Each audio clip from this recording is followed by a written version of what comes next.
Bagamat man maganda ang performance ng buong Golden State Warriors kontra sa Lakers, marami para naman nga ang nadismaya sa bagsak na laro dito ni Klay Thompson. Yan naman ang ating unang tatalakayin.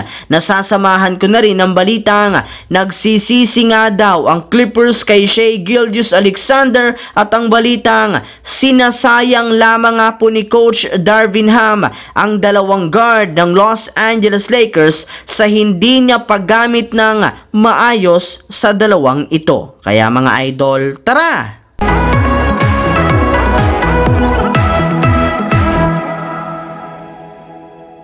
Katulad nga po mga idol ng naibalita ko sa inyo, marami na nga po mga fans ang nagsisimula ng maniwalang muli sa Golden State Warriors na nakabalik na sila sa pagiging isang legit contender kasunod ng pagkapanalo nila ng 9 na beses sa kanilang huling 11 laro.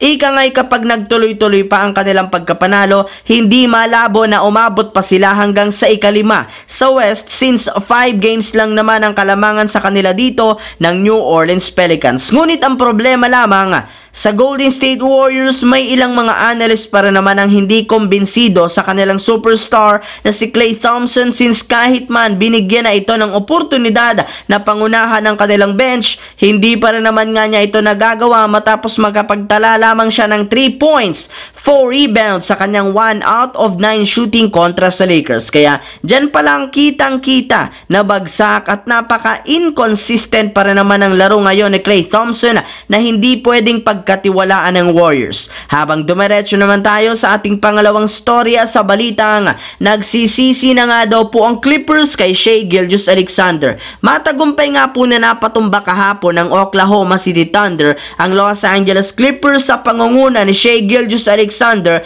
na merong 31 points, 4 rebounds, 8 assists. At sa pagkatapos nga po ng kanilang laro, may ilang mga fans na rin naman ng Clippers ang nagsisisi sa pag-trade nila noon kay SGA papunta sa OKC Thunder kapalit ni Paul George. Yes mga idol, kung pinanatili lamang nga daw nila ito sa kanilang lineup at dinevelop ng maayos, di nga sanay mas maganda ang kalagayan ngayon ng kanilang kupunan. Ngunit kung inyo nga pong mapapansin, hindi rin naman nga masyadong nagkakalayo ang standing sa win-loss record ng Clippers sa Thunder. Kaya wala rin naman nga pong dapat ipagsisi ang kanilang mga fans, lalo pat kung hindi nga nila ito i-trade, hindi rin naman nga sila makakabuo ng super team na sina Paul George, Kawhi Leonard, James Harden at Russell Westbrook na mas mataas ang tsansa na magkampiyon kumpara sa OKC Thunder na sa kabila ng pagiging top team sa West, wala rin naman silang masyadong experience sa playoffs na pwedeng magamit ng kanilang kalaban.